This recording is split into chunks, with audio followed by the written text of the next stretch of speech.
Hey everybody, welcome back to the Crypto Coffee Corner. I'm Stephanie Starr and today is March 6th, 2021. And boy, have we had some intriguing events transpire in over the last week or so. So go ahead and get yourself a cup of joe. I'm about to tell you what I know. All right, everybody. So I wanted to bring this to your attention, specifically my friends and family who are just now starting to get involved in the cryptocurrency space, and they're checking out my channel, wanting to know more. I want to lay this out for them as well for the newbies. Okay, so February 23rd.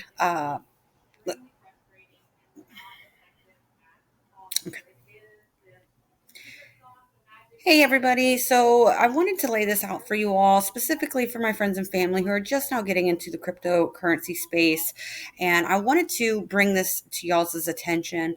I find it very ironic that February 23rd, Fed Chair Powell says digital dollar is a high priority project. Back in October, when the IMF had held their cross border payment conference virtually, they were discussing with Jerome Powell, who is the chairman of our Federal Reserve. Uh, the steps and the process of moving forward and how he felt about things. And he was very adamant about taking their time and really digging into the pros and cons of digitizing our financial sector. And he was a little standoffish, but he also stated that they were in partnership with the BIS, which is the Bank of International Settlements, which is the central bank for all central banks around the globe, and that they were working together on an innovation hub in New York. So January came along and they announced officially that they were working together, mainstream, anyways, because, if you're not into this space and you didn't listen to the IMF conference, then that would have been news to you back in January. So fast forward to now, February 23rd, he's saying, oh, the digital dollar is now a high priority project. As institutional interest in cryptocurrencies grows following Bitcoin's blistering rally at the beginning of the year, Federal Reserve Chair Jerome Powell said the central bank is looking closely at the prospect of issuing a digital dollar. And then to back that was Janet Yellen, who is the new Treasury Secretary. She took over Steve Mnuchin's spot when the election took place and Joe Biden's administration came in.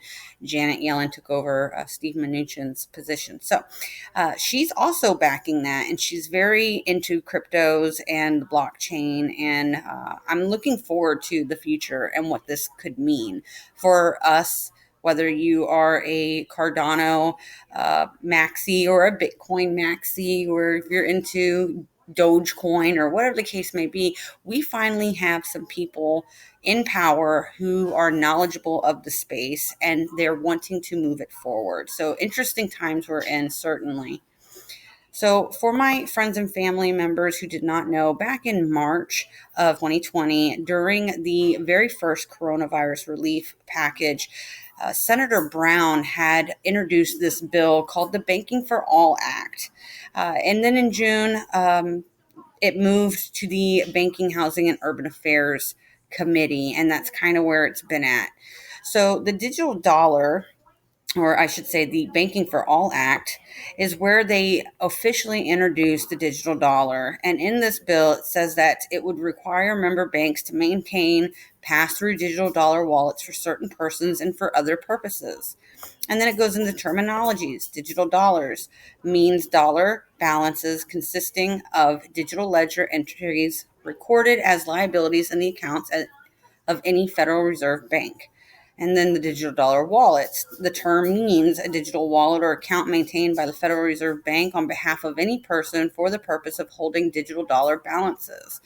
And it goes on to state member banks means any national, state, or bank or trust company which has become a member of one of the reserve banks created by the Federal Reserve Act.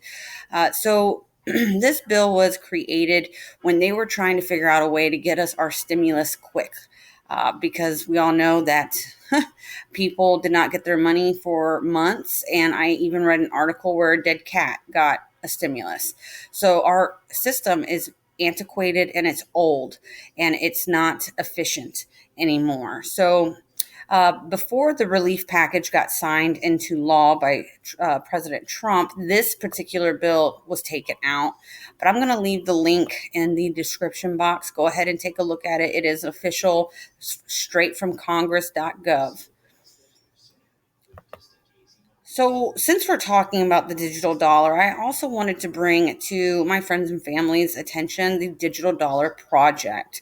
Okay, so this is the leading discussion on a U.S. central bank digital currency. The Digital Dollar Project is a partnership between Accenture, which is a partner of Ripple, and the Digital Dollar Foundation to advance exploration of a United States central bank digital currency. The purpose of the project is to encourage research and public discussion on the potential advantages of a digital dollar, convene private sector, thought leaders, and actors, and propose possible models to support the public sector. So we have the project directors, and this is Chris Giancarlo and Charles Giancarlo. Um, Chris is the counsel to a law firm, and we've got Charles, who is an entrepreneur, an investor, an executive. He's the chief executive officer of Pure Storage. And then you have Daniel, who's a part of the Digital Dollar Foundation. And then you have David Treat, who is a part of Accenture. So, yes, guys, the digitization of our financial system is in the works. It's been in the works, and it's exciting to kind of watch it all come to fruition.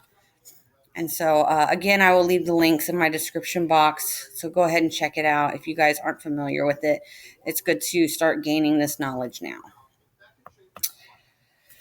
So that was February 23rd. Well, what happens the very next day? The very next day, the Federal Reserve System goes down for hours, guys. The Fed system that allows banks to send money back and forth went down for several hours on Wednesday, February 24th. The Federal Reserve System that allows financial institutions to send money back and forth electronically went down for several hours, but appeared to be coming back online later in the afternoon. The operational error, as the Fed described it, impacted multiple services, including its pivotal automated clearinghouse system, which connects depository and related institutions sending electronic credits and debit transfers, along with the Fed ACH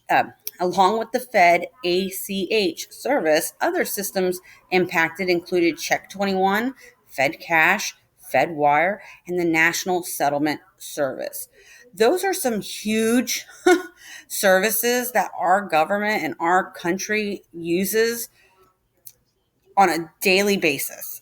I mean, this operational error that caused the system to go down for hours is a big deal. For those of you who are just coming into the space, that's huge.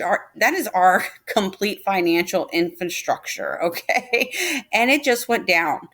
Um, and I find the timing very ironic. I don't believe in coincidences. I think that there's something going on in the background. Call me a conspiracy theorist. That's fine. I don't care. It's right in front of our faces. So that was February 24th. Well, what else happened February 24th? Well, the XRP Ledger got a new update. Yes, the XRP Ledger gets huge efficiency boost with release of new version. Well, while I was scrolling in the Twitterverse, I saw that Elon Musk had also tweeted out, you might see much higher download speeds on Starlink at times, testing system upgrades. So they got system upgrades the same day. So I had tweeted out, Fed Reserve System went down today. Robinhood system went down today for upgrades. And now Starlink is testing system upgrades too. Could you put mommy's coins back up, please? Thank you. That's my 3-year-old. So interesting. All of these institutions and organizations systems were down for updating. So on March 1st, John E. Deaton had posted, "When we fail to adapt to new technologies or to really understand novel financial instruments, things can go very wrong. And when that happens, people get hurt." And he is quoting Gary Gensler. I posted this because I really like the fact that Gary Gensler seems to be in tune with the blockchain technology and the cryptocurrency space and the need to move forward. I mean, our technology has exploded in the last 15, 20 years, but yet we're still running off of a 40, 50-year-old banking system that's just outdated beyond belief. So yes, John E. Deaton is an attorney from Rhode Island, and he is actually suing the SEC. He created a class action lawsuit on behalf of the XRP community. He is an awesome guy, and I advise you to go ahead and check him out, follow him. He does a really good job of keeping people up to date, and his process and what's going on with the lawsuit, very interesting. I know that he just recently got a response back where the SEC is motioning to dismiss the lawsuit. Go figure. But yeah, go ahead and check him out, give him a follow, and take a look at what he's doing. So who is Gary Gensler and why is he quoting him? Well, Gary Gensler is going to be the person taking over the chairman position of the SEC. So last year, when the SEC dropped the lawsuit with Ripple, Jay Clayton was the chairman. And then the very next day, December 23rd, Jay Clayton left. So the timing of the lawsuit was very suspect to me as well. Who drops a lawsuit this size, this magnitude, and then just leaves the next day? So Gary Gensler is going to be coming in and taking his place. His confirmation hearing was March 2nd. And for those of you who are not familiar with Gary Gensler, he is an investment banker. He's been a public official, and he is actually a professor at MIT business management, I believe. And he gives speeches and he gives he discusses the blockchain technology. So he's very in the know. And we are super excited here in the crypto space to have him come on board and see what he does with his time at the SEC in this pivotal moment where we're all just kind of holding our breath, waiting to see how this is going to go down, you know? So that was March 2nd. Well, what happens the very next day, you guys? The very next day, March 3rd, this article says March 4th, but it originally came out March 3rd. Chris Larson states that Ripple is committed to staying in San Francisco. That to me was a huge signal because for those of you all who were not in the space back in October of 2020, Brad and Chris Larson both publicly came out and stated that if there was no regulatory clarity within 6 months from October, that they would be moving their headquarters elsewhere. They were talking about London, they were talking about Dubai, they were talking about Singapore, maybe even Hong Kong, because those other places do have that framework and that clarity that they need for their company to move forward and progress. So when I saw that they were stating that they are committed to staying in San Francisco, I was so excited. I knew something big was about to happen. So, this article pretty much goes over what I've just stated, that in October of last year, they had come out and said that they were considering relocating to other countries due to lack of regulatory clarity. So when that dropped, what else happened shortly after? Here you will see where Brad Garlinghouse filed his motion to dismiss his lawsuits with the SEC, because not only is the SEC suing Ripple the company, but the SEC is also suing Brad on an individual level and Chris Larson's on an individual level. So when Brad dropped his motion to dismiss, shortly after Chris Larson dropped his motion to dismiss. And I want you all to go ahead and give this guy a follow. His name is James K. Finland. I'm so sorry if I mispronounced your name. He's a defense lawyer.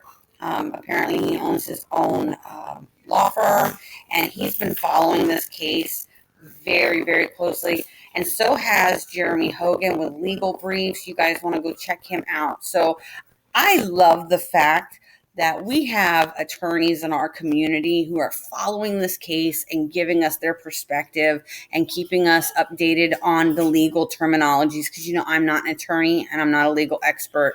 So I absolutely love hearing what they have to say from their viewpoint. So thank you, gentlemen, for all that you're doing. John E. Deaton, Jeremy Hogan, James, we appreciate you guys very, very much here in the community.